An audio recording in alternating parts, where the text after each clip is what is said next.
has now been lost in the course of time. Please know that I have assumed this body of Kapila to introduce and explain this philosophy to human society again. Okay, very good point. Purport by His Divine Grace, A.C. Bhaktivedanta Swami Prabhupada. It is not true that Sankhya philosophy is a new system of philosophy introduced by Kapila, as material philosophers introduce new kinds of mental speculative thought to supersede that of another philosopher. On the material platform, everyone, especially the mental speculator, tries to be more prominent than others. The field of activity of the speculators is the mind. There is no limit to the different ways in which one can agitate the mind. The mind can be unlimitedly agitated, and thus one can put forward an unlimited number of theories. Sankhya philosophy is not like that. It is not a mental speculation. It is factual, but at the same time, Kapila, let's see. But at the time of Kapila. But at the time of Kapila, it was lost. In due course of time, a particular type of knowledge may be lost or may be covered for the time being. That is the nature of this material world. A similar statement was made by Lord Krishna in Bhagavad Gita. Sa kalina ha mahata yoganasta. In course of time, the yoga system, as stated in Bhagavad Gita, was lost. It was coming in parampara, in disciplic succession, but due to the passage of time, it was lost. The time factor is so pressing that in the course of time, everything within this material world is spoiled or lost. The yoga system of Bhagavad Gita was lost before the meeting of Krishna and Arjuna. Therefore, Krishna again enunciated the same ancient yoga system to Arjuna, who could actually understand Bhagavad Gita. Similarly, Kapila also said that the system of Sankhya philosophy was not exactly being introduced by him. It was already current, but in course of time, it was mysteriously lost, and therefore he appeared to reintroduce it. That is the purpose of the incarnation of Godhead. Yada yada hidharmasya glanhir bhavati bharata. Dharma means the real occupation of the living entity. When there is a discrepancy in the eternal occupation of living entity, the Lord comes and introduces the real occupation of life. Any so-called religious system that is not in line of devotional service is called adharma samstapana, when people forget their eternal relationship with God and engage in something other than devotional service. Their engagement is called irreligion. How one can get out of the miserable condition of material life is stated in Sankhya philosophy, and the Lord himself is explaining this sublime system. Srila Prabhupada Ki Jai, Haribol. Very nice purport. So, Canto 3, Chapter 24, verse number 37 says, this path of self-realization, which is difficult to understand, he's talking about Sankhya Yoga, has now been lost in the course of time. Please know that I have assumed this body of Kapila to introduce and explain this philosophy to human society again. Well, it is a fact that over time, things things become lost. or they disintegrate. And it's necessary. In other words, Krishna is in charge of maintaining the science of Krishna consciousness. So whenever there is a discrepancy and things are lost or forgotten, Krishna has to come or send someone to reestablish it. Therefore, it's normal. Over time, things disintegrate or things become lost or forgotten. So it's necessary that Krishna, who's in charge of the Vedic knowledge, uh, either comes himself or sends a person who's endowed with spiritual potency, or one way or other, he has to boot up again or make the knowledge known again. So, therefore, he's saying this path of self-realization, which is difficult to understand, has now been lost in the course of time. Please know that I have assumed this body of Kapila to introduce and explain this philosophy to human society again. So see, Krishna is responsible for maintaining Sanatana Dharma, or the uh, original knowledge of Krishna consciousness. So whenever there is a breach of the parampara, either the Lord appears or he sends he endows somebody with the potency to reestablish the dharmic path. So in the purport, go over it one more time.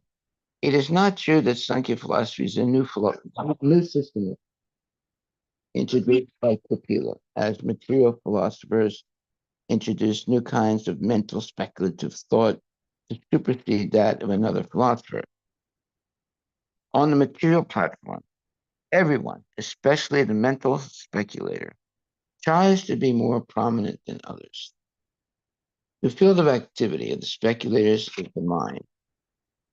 There is no limit to the different ways in which one can agitate the mind. The mind can be unlimitedly agitated, and thus one can put forward an unlimited number of theories. Sankhya philosophy is not like that. It is not a mental speculation. It is factual, but at the time of Kapila, it was lost. In due course of time, a particular type of knowledge may be lost or may be covered for the time being. That is the nature of this material world. A similar statement was made by Lord Krishna in Bhagavad Gita. Ta kalinaha mahata yoganasta. In course of time, the yoga system, as stated in Bhagavad Gita, was lost. It was coming in parampara, in disciplic succession, but due to the passage of time, it was lost. The time factor is so pressing that in the course of time, everything within this material world is spoiled or lost. The yoga system of Bhagavad Gita was lost before the meeting of Krishna and Arjuna. Therefore, Krishna again enunciated the same ancient yoga system to Arjuna, who could actually understand Bhagavad Gita. Similarly, Kapila also said that the system of Sankhya philosophy was not exactly being introduced by him.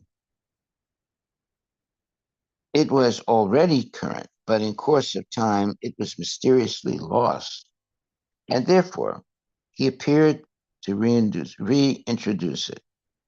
That is the purpose of the incarnation of God. Yada yada hi dharmasya glanir bhavati bharat. Dharma means the real occupation of living entity. When there is a discrepancy in the eternal occupation of living entity, the Lord comes and introduces the real occupation of life. Any so-called religious system that is not in the line of devotional service is called adharma samstapana, when people forget their eternal relationship with God and engage in something other than devotional service. Their engagement is called irreligion. How one can get out of the miserable condition of material life is stated in Sankhya philosophy, and the Lord himself is explaining this sublime system. Oh, these are very profound statements being made here by Prabhupada. And he's just explaining what actually happens. Over time, things deteriorate. And it is necessary for a empowered personality to reestablish the truth of the Vedic system, of the Vedic knowledge, because Krishna is in charge of maintaining society, and where is it when there is a discrepancy? It's the responsibility of Krishna to correct it, but it can take time. So we see that over time things are forgotten or lost or misinterpreted, and therefore a empowered personality has to come to rectify that deviation or those deviations. So Kapila Muni is appearing to do exactly that.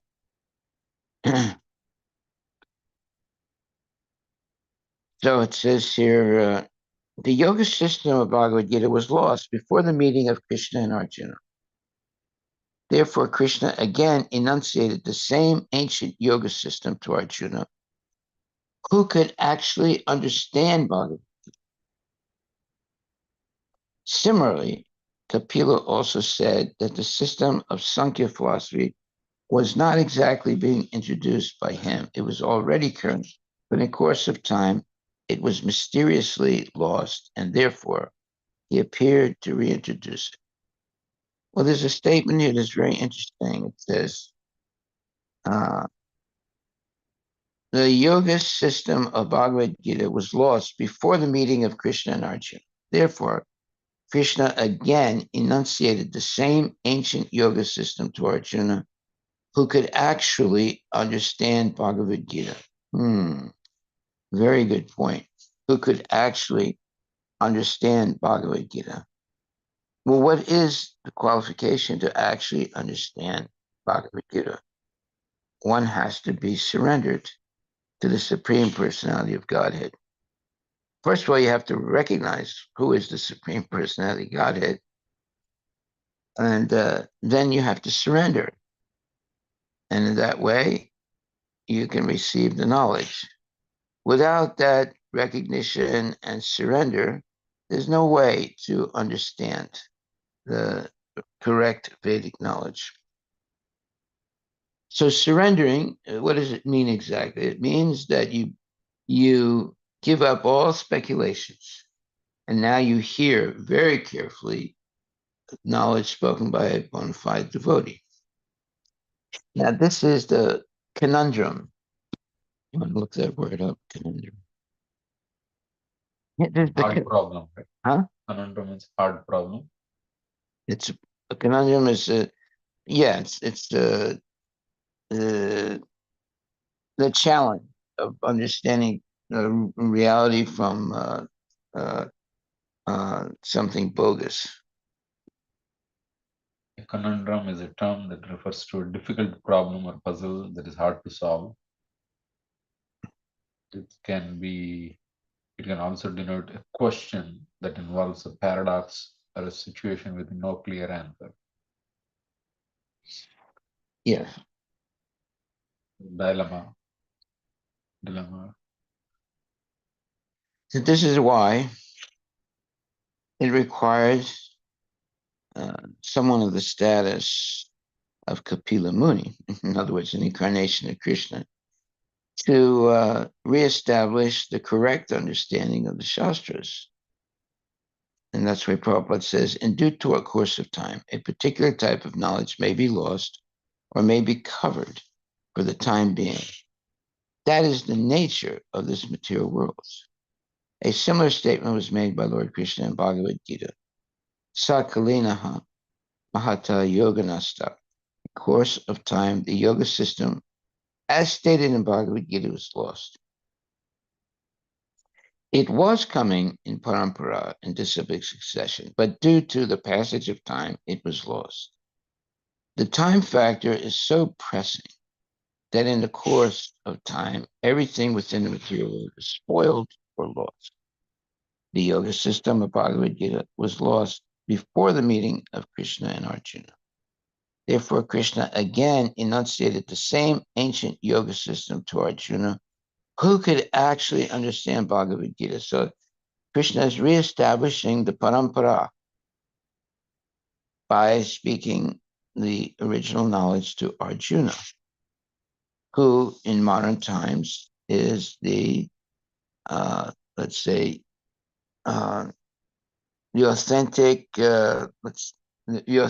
authentic personality who has reestablished parampara, or the disciplic succession, because it was lost. It says that the yoga system of Bhagavad Gita was lost before the meeting of Krishna and Arjuna. Therefore, Krishna again enunciated the same ancient yoga system to Arjuna, who could actually understand Bhagavad Gita. Well, now we see there were so many Bhagavad Gitas over time, but no one was becoming devotees by reading all those Bhagavad Gita books. It's only when Prabhupada printed and disseminated Bhagavad Gita as it is that people started to become devotees again. All the other Bhagavad Gitas were more or less personal opinion by people, whereas Prabhupada's Bhagavad Gita is authentic Krishna consciousness. And he simply has repeated in his Bhagavad Gita what Krishna originally spoke to Arjuna. So there's a difference between the real Bhagavad Gita and the bogus so-called Bhagavad Gita. There are too many editions of the bogus Bhagavad Gitas.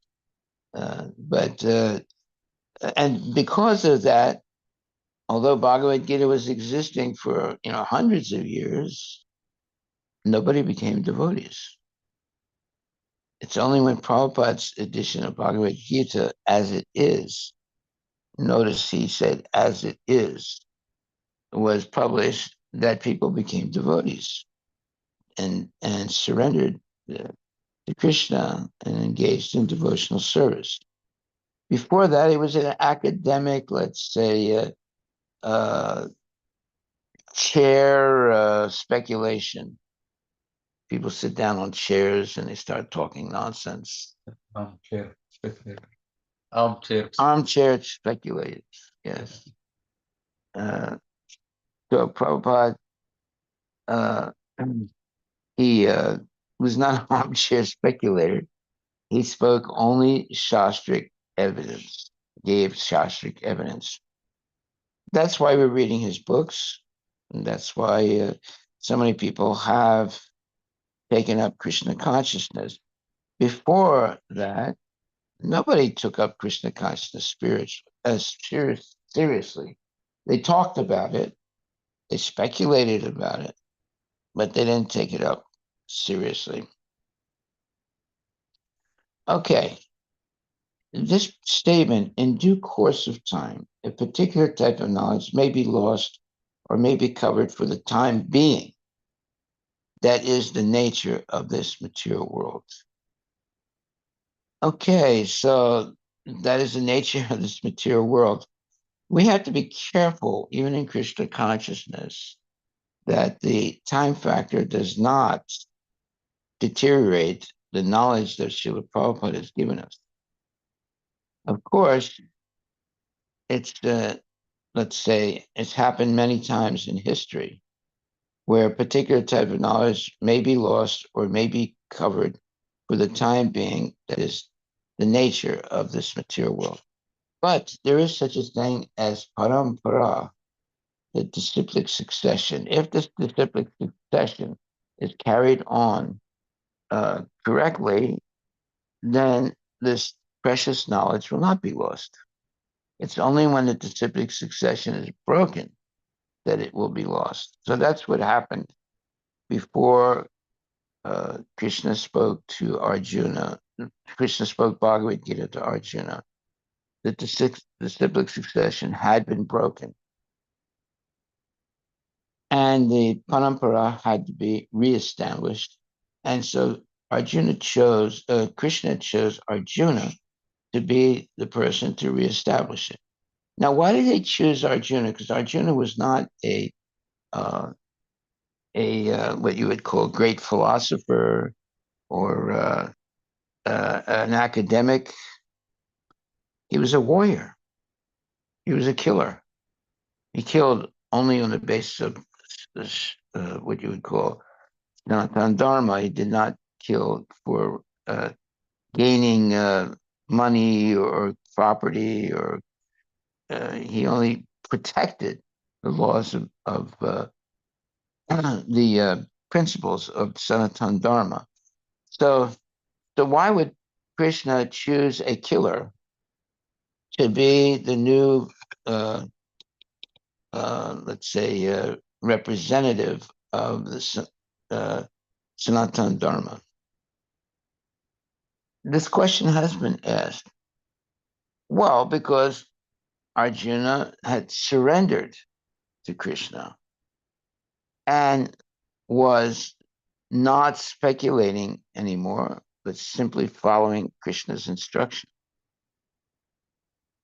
That made him worthy of being, of carrying the mental. What's the mental? No, the being the person who would reestablish the correct understanding of Krishna consciousness, because he was surrendered to Krishna and he followed Krishna's instruction.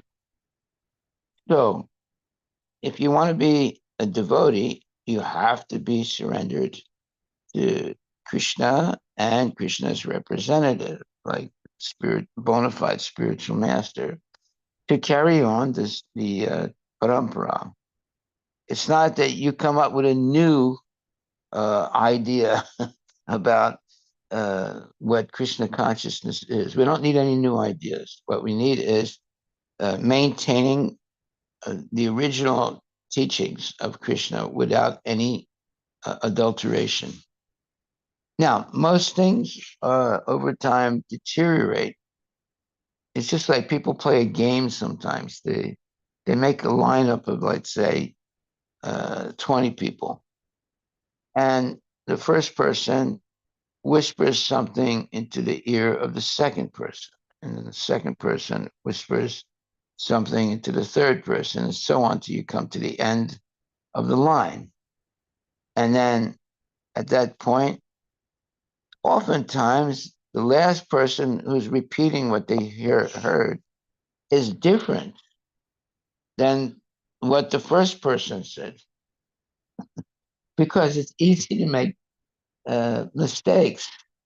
Uh, you know, the mistakes are what? The mistakes of hearing and the mistakes of seeing. But the main problem is the mistakes of hearing. So, like one time in Russia, uh, the devotees were heard a lecture in which the lecturer said that you have to wake up early in the morning and take a bath, a shower. And so the person who was translating from Russian, from English to Russian. The speaker was an English speaker, English speaking person, and there was a translator. And he said that you have to wake up early in the morning and take a cold shower. So now Russia is a very cold place in the wintertime. So the translator made a mistake, and he said that you have to wake up early. And, oh no, so point was you wake up early and you take a shower. So the way it was translated, you wake up in the morning and take a cold shower. Now Russia is a cold place in wintertime. So it was uh, it was translated falsely, and from that point on, the devotees started taking very cold showers early in the morning, and a couple of them had to be taken to the hospital because there was this mistranslation of the the speaker was an English speaker, Yeah. and the translator made a mistake. So that's what happens in life. Things deteriorate over time, and you can make they can be mistakes, and in the end, something can be completely opposite than what it was originally, or completely deteriorated from what it was originally. That happens even that people play this game where you make a lineup of 20 people, and the first person says something to the second person, and then the second person repeats it to a third person. And by the time he gets that back down to the 20th person, it's different than what the first person said. Because people make mistakes of hearing very easily. Uh, and therefore, parampara, it can happen in the parampara also. So it's something that, in order to maintain the parampara, you have people who do not speculate and people who do not add or subtract from the original knowledge. That's why Prabhupada wrote Bhagavad Gita as it is. Now, before Prabhupada's book, Bhagavad Gita as it is, was printed, there were many Bhagavad Gitas. From the 15th century on, there were a lot of editions of the Bhagavad Gita, and not one person became a devotee by reading those Bhagavad Gitas.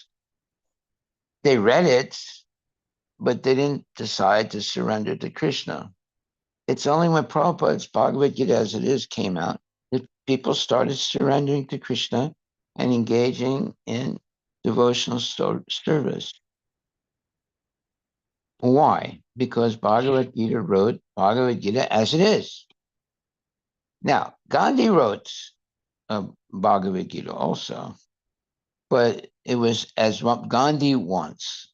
So he tried to use Bhagavad Gita to prove that the whole purpose of Bhagavad Gita was nonviolence. now, now that's completely crazy. The whole idea of Bhagavad Gita is to convince Arjuna to fight. It's not about nonviolence. Yeah, why don't you look up Gandhi's Bhagavad Gita?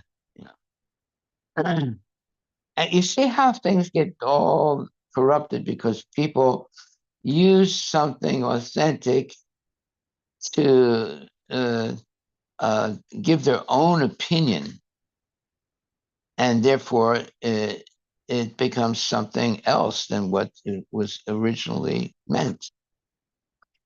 Now, this is happening today also with the interpretation of uh, the original Declaration of Independence. Yeah. Mahatma Gandhi did translate and comment on Bhagavad Gita. His translation known as Bhagavad Gita according to Gandhi. According to Gandhi. is not a literal translation, but rather an interpretation with explanations based on his own experiences and philosophy. Right. Particularly, Own speculations. particularly his emphasis on nonviolence and truth.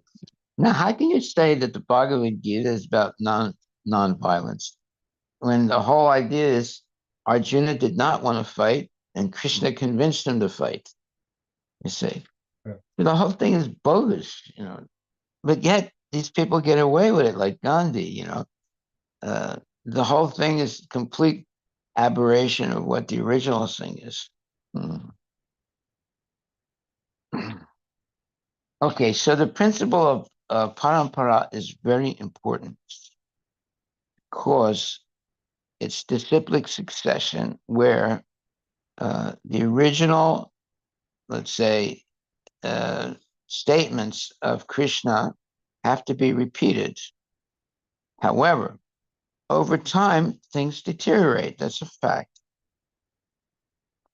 But whenever things deteriorate, another either Krishna comes or another person is empowered by Krishna to reestablish the parampara and the actual real knowledge of the yoga system.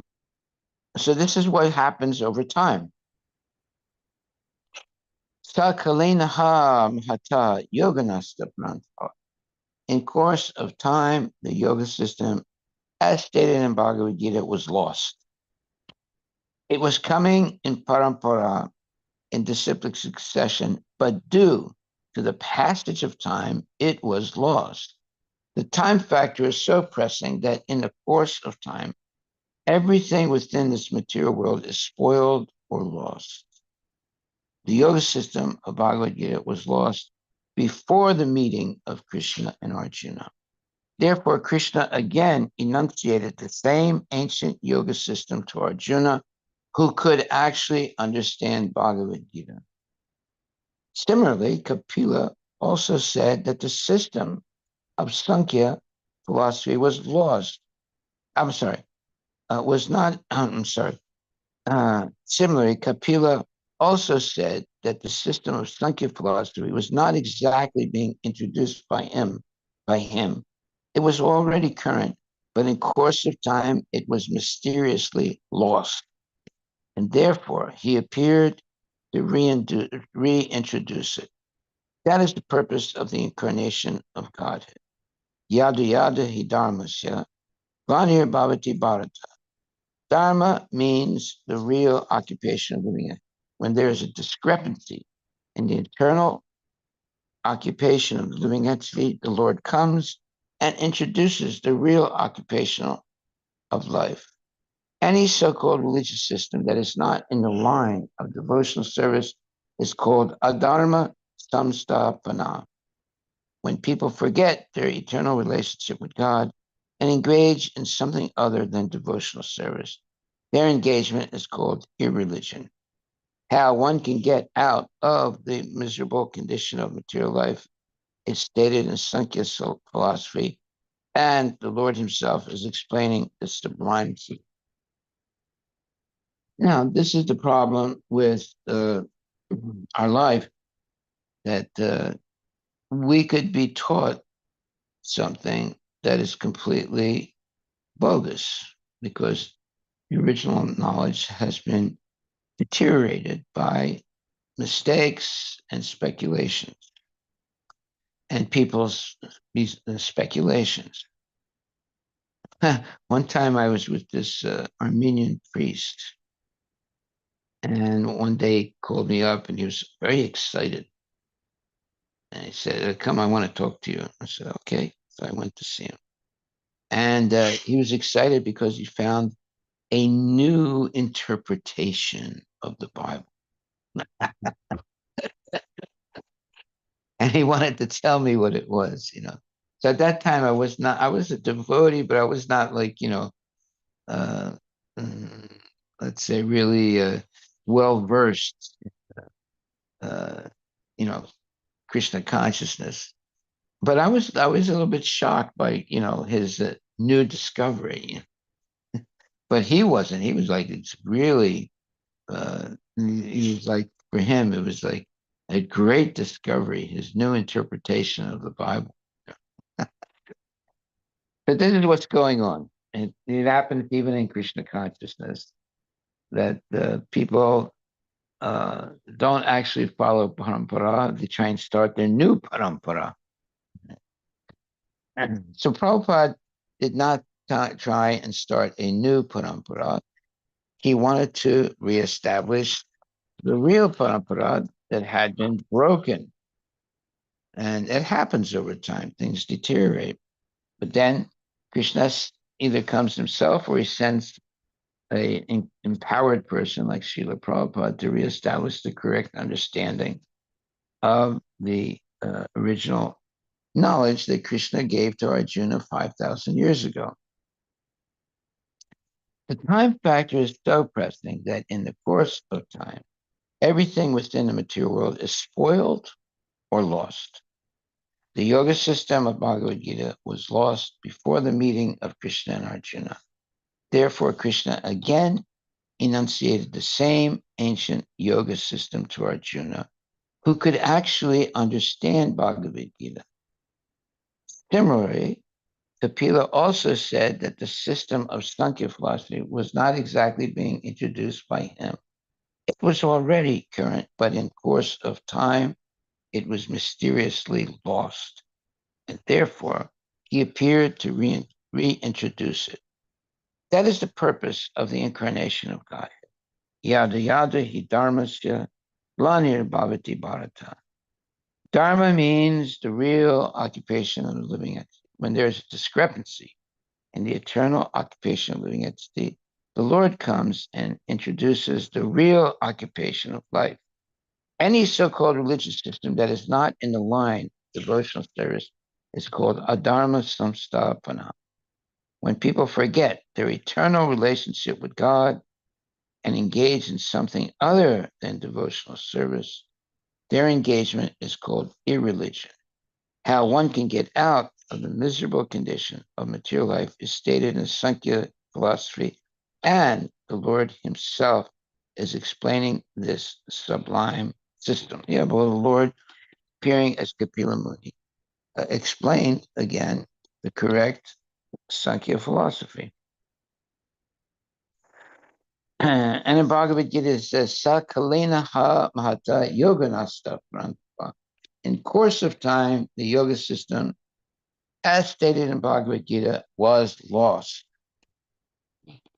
So therefore it was necessary for Krishna to appear and reestablish it by speaking it to Arjuna 5,000 years ago. So we have to be very careful today not to give a new interpretation of the Bhagavad Gita and write our own Bhagavad Gita. No, that's a big mistake. We have the authoritative Bhagavad Gita by His Divine Grace, A.C. Bhaktivedanta Swami Prabhupada, who wrote the Bhagavad Gita as it is. So that is important. Now, there's two ways that there can be what you would call a deviation from the Bhagavad Gita. One is to mistranslate the original text of Bhagavad Gita, and two is to give a purport that does not explain correctly the verse of the Bhagavad Gita. So these two major ways by which Bhagavad Gita becomes adulterated. Okay, so that's why Prabhupada wrote Bhagavad Gita Yata Rup, as it is. The same thing that Arjuna spoke 5,000 years, that Arjuna heard 5,000 years from Krishna, is given in Bhagavad Gita Yata Rup, as it is. Why? Because you come to the same conclusion as Arjuna did, which is to surrender to Krishna. Now, if you read Bhagavad Gita, you don't come to the conclusion that I should surrender to Krishna and engage in Krishna's devotional service for the rest of my life. Whatever you read is not Bhagavad Gita. It's some other book. It's called Bhagavad Gita, but it's some other book because you're not coming to the same conclusion as Arjuna. You see, the proof that you actually read Bhagavad Gita is you come to the same conclusion as Arjuna. And Arjuna, says that, now I'm a soul surrendered unto you. Please instruct me. You are my guru, and I want you to instruct me, please. So that's the genesis of the real Bhagavad Gita. So today, there are many so-called translations of the Bhagavad Gita. And before Prabhupada, there were already many different translations and interpretations of the Bhagavad Gita, but no one was becoming a devotee. And only when Prabhupada's Bhagavad Gita as it is appeared, that people started surrendering to Krishna and dedicating their whole life to devotional service. That's the proof that you read the correct Bhagavad Gita. The bogus Bhagavad Gitas, after reading it, nobody becomes a devotee. They say, "Oh yeah, I read Bhagavad Gita," but they're still smoking and having illicit sex and doing all kinds of nonsense. Okay, so are there any questions?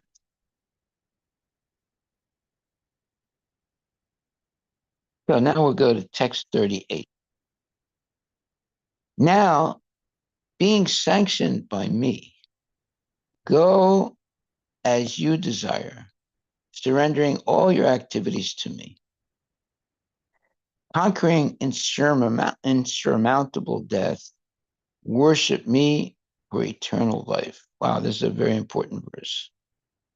Let me read that again. Now, being sanctioned by me, in other words, you have Krishna's mercy and his, let's say, he's saying, okay, now you go and represent me. Now, being sanctioned by me, go as you desire. In other words, you can go wherever you want. Surrendering all your activities to me. In other words, wherever you go, completely surrender your activities to me. In other words, become a representative of Krishna's original statements of Bhagavad Gita. Conquering insurmountable death, worship me for eternal life. Well, how do you conquer insurmountable death? You become a devotee and completely take up devotional service. And at the moment of death, if you can remember Krishna, you go back to Godhead. Purport. The purpose of Sankhya philosophy is stated here. If anyone wants real eternal life, he has to engage himself in devotional service or Krishna consciousness. So the real Sankhya is actually devotional service. It's not something else. People make it something else, but real Sankhya Yoga is coming to the conclusion of pure devotional service. To become free from birth and death is not an easy task. Birth and death are natural to this material body. Sudorjayam means very, very difficult to overcome. The modern so-called scientists do not have sufficient means to understand the process of victory over birth and death. Well, that's a very major statement, and it's the truth. The modern so-called scientists do not have sufficient means, that means they don't have sufficient knowledge, to understand the process of victory over birth and death. They're trying to. They're trying to find a way of circumventing birth and death, but they have not been victorious. Therefore, they set aside the question of birth and death. They do not consider it. They simply engage in the problems of the material body, which is transient and sure to end. That's a very big statement by Prabhupada, because this is exactly what's happening. The modern so-called scientists do not have a sufficient means to understand the process of victory over birth and death. Yeah, if you become a devotee and you dedicate your life to serving Krishna, you will be victorious over birth and death. But the scientists don't understand this and they just speculate. Therefore, they, the so called scientists and philosophers, set aside the question of birth and death. They do not consider it. They simply engage in the problems of the material body, which is transient and sure to end. Yeah. So every week or every month or every year, people come up with new uh, different medicines to heal different types of diseases. And what is their purpose? They want to eventually find the medicine that will heal all diseases, right? They want to be able to prolong the life of someone or make someone immortal. That's the real purpose of science. Right from the beginning, when science began, right till today, the real purpose is to uh, find a way to attain eternality. So if you look up, we've done this before. You look up of uh, uh, uh, previous um, uh, persons who are trying to find the elixir of immortality. And why don't you look that up? The elixir of immortality. Hmm. So they were going all over the world looking for it. And of course, they never found it. But they thought it appeared that at one point, people from Europe thought they would find the elixir of immortality in the new world, meaning uh, Florida and places like that they discovered. You know, uh, what does it say? The elixir of immortality, often referred to as philosopher's stone, Yeah, that's another thing. Okay, or Amrita in Hindu mythology, has been a subject of fascination across various cultures and historical periods. Uh, Many individuals and traditions have sought to discover and or create a substance that could grant eternal life or prevent aging. So there's the China Taoist alchemists, Chinese Taoists sought an elixir of immortality for centuries, believing that immortality could be achieved through the combination of physical substances. They experimented with various materials such as mercury, gold, cinnabar. mercury is a poison. Unfortunately, these concoctions were toxic and often resulted in death. Instead of life, it gives death. Then in the West, the alchemy in the West, uh, the philosopher's stone was a major goal. The stone was believed to have the ability to turn base metals into gold and grant immortality. Famous alchemists such as Nicholas Flamel and Paracelsus, Paracelsus, Paracelsus were said to have sought and or even achieved a creation of the philosopher's stone. Flamel, in particular, became the legendary figure rumored to have discovered the secret of eternal life in the 14th century. But he died.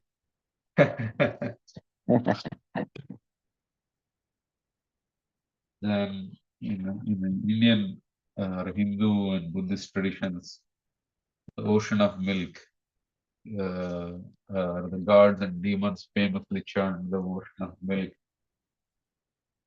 the Kira Samudra, Madanam, you know, Samudra Manthan, the central story in Hinduism. Amrita was believed to grant eternal life to those who consumed it. In Buddhist mythology, Amrita is similarly considered the nectar of immortality, often symbolized by the drink of enlightenment or liberation. Egyptian pharaohs, the ancient Egyptians, especially the pharaohs, were obsessed with the concept of eternal life. While they didn't specifically seek an elixir, they believed in elaborate funerary practices and mummification to preserve the body for an afterlife. They sought immortality through the concept of Ka, or the eternal soul, which they believed could live on forever with the right rituals. Alexander the Great. Some legends suggest that Alexander the Great sought the water of life during his conquests in East. While there is no historical evidence of him actively seeking an elixir of immortality, various ancient sources and myths surrounding Alexander describe his supposed quest for eternal life. You know what happened to him? He died much earlier in the life. He died of syphilis. Yeah. And that was the elixir of immortality for him. He died of syphilis. Then in the medieval and Renaissance alchemists, during the medieval and Renaissance periods, European alchemists became intensely focused on finding the elixir of life and the philosopher's stone. Figures like Roger Bacon, Albertus Magnus, and Isaac Newton, even Isaac Newton, studied an ancient texts, hoping to unlock secrets of immortality through chemical transformation. Then there is the fountain of youth. Well, see, it's too chemical. Yeah. Instead of spiritual, it's chemical. So, of course, they didn't succeed. And there is the fountain of youth. The legend of fountain of youth captivated many explorers. That's the de Leon. Ponce de Leon. Yeah, he came all the way to the Americas looking for the elixir of immortality. In Florida. Yeah. Instead of finding elixir of immortality in Florida, he found a lot of mosquitoes and wild animals, alligators, and other things. There's also Hermeticism. What? Hermeticism, apparently a spiritual and philosophical tradition rooted in writings attributed to Hermes Trismegistus, emphasizes the quest for both spiritual enlightenment and physical immortality. Hermetic alchemists believed that the philosopher's stone could transform the soul and extend life indefinitely, echoing broader mystical beliefs about achieving divine knowledge and eternal life. Yeah, so those are some of the efforts across the world. Well, it's still going on today. Yeah. It's still going on today. Look up, what's his name? Ray, Yeah, exactly. What's his name? what's he? He's guaranteeing that there'll be you'll be able to live eternally, or death will be uh, uh, your choice. You can choose to die, or you can choose not to die by 2050. Ray Kurzweil. What is it? Ray Kurzweil. Yeah, right. Let's see what he says. Key ideas from Kurzweil. Exponential growth. Kurzweil's theory is built on the idea that technological progress, especially in the fields of computing, follows an exponential curve, where the power of technology doubles every 18 24 months, merging humans and machines. Kurzweil predicts that eventually humans will merge with machines, enhancing their intelligence and physical abilities. He believes that this will lead to immortality, as humans could upload their consciousness into machines or continuously repair their biological bodies using advanced technology. prediction for 2045. Both of those things are bogus. Yeah. Roswell famously predicts that singularity will occur around 2045 when machines become smarter than humans and radically change society. Right. And he's doing everything he can to be able to be alive in 2045. Taking all kinds of supplements and doing everything so that he will become immortal. These are what you call impossible goals to achieve. And people waste a lot of money and time thinking that they'll achieve them. There's no way that you're going to make this material body eternal. There's no way that you're going to transfer all your knowledge to a robot, and that the robot will keep you alive in a sense. All you need is someone to hack your robot, and the robot ends up in a pile of junk. And it's very easy for people to hack a robot. So, if you put all your knowledge into a robot, some Russian or somebody will hack your robot, and your robot end up in a pile of junk. So there's no guarantee that they're going to find some way to be immortal. Like the pager explosion. Yeah, like the pager. I mean, that's unbelievable. How can what they're thinking is that they probably tracked the original pager order by Hezbollah, yeah?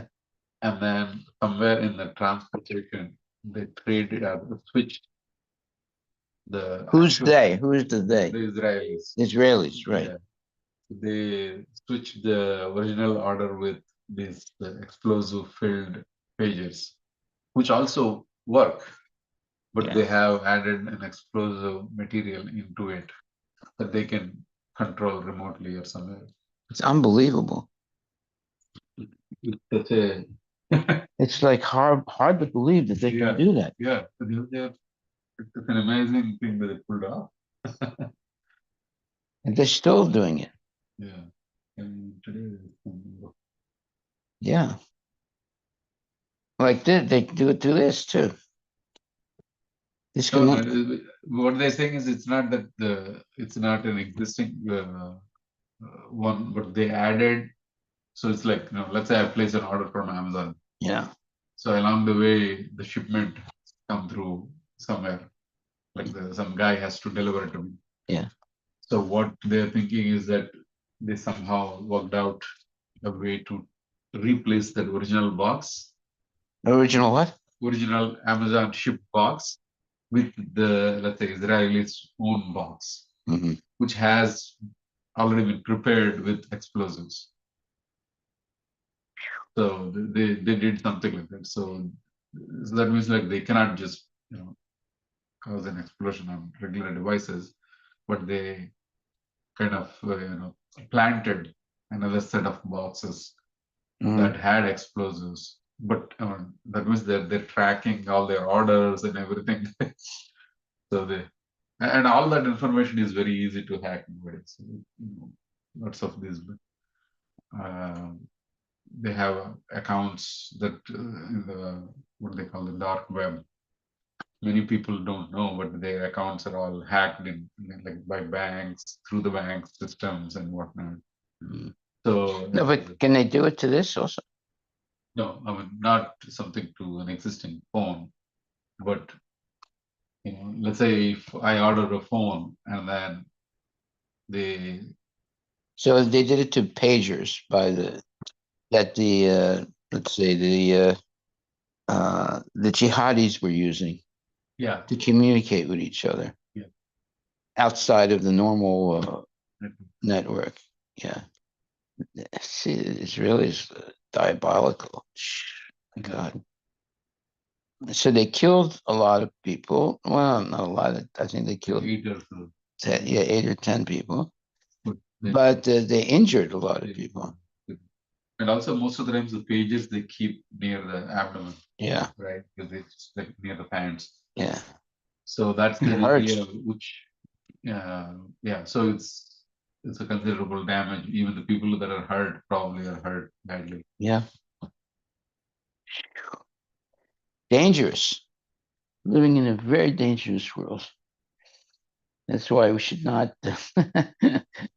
we should not be so gung ho about all this technology because someone can figure out a way to kill people who have these instruments. Yeah. Better we go back to the Yeah, caveman style.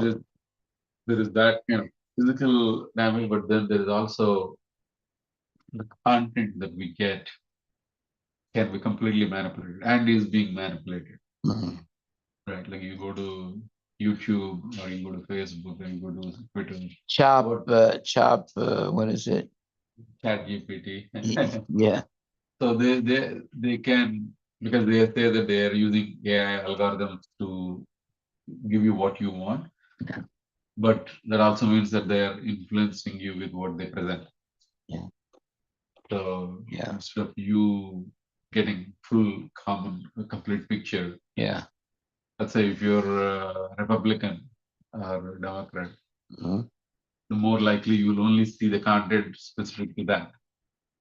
Right. So they'll try to influence you, or maybe like Russians, particularly, or Chinese, they are creating fake sources of knowledge Yeah, and feeding these systems because all of them go after the web existing, yeah. and then they are trying to send information that influences the minds of the people. It's dangerous. Very dangerous. That's why Bhagavad Gita, as it is, that should be the only book we read. My God, we're living in a very dangerous world today.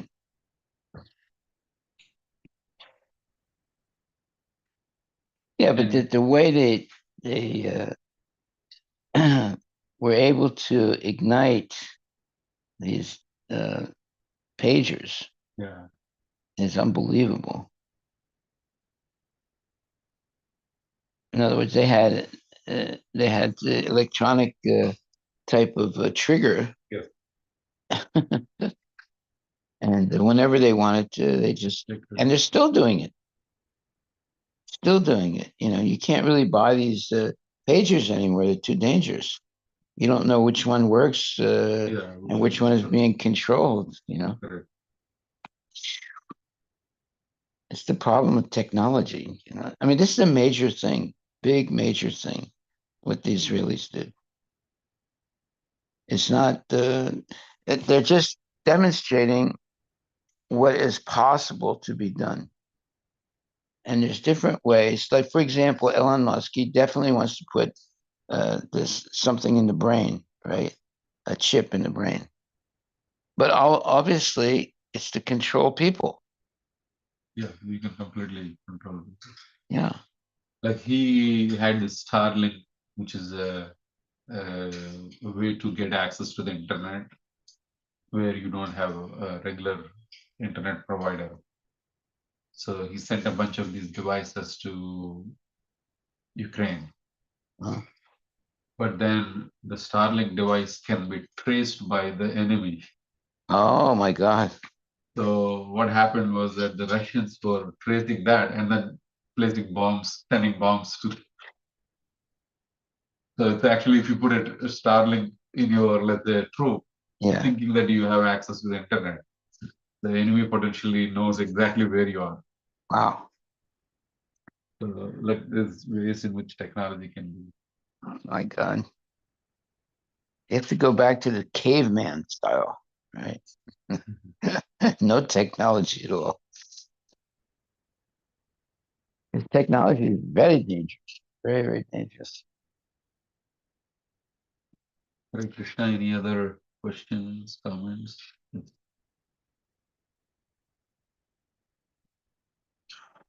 Okay, my dear devotees, I'll be back with you in 11 hours. Very Thank you very much. Please chant Hare Krishna and be happy all day today. Hare Krishna, Hare Krishna, Krishna Krishna, Hare Hare. Hare Rama, Hare Rama, Rama Rama, Hare. Nobody can stop us from chanting Hare Krishna.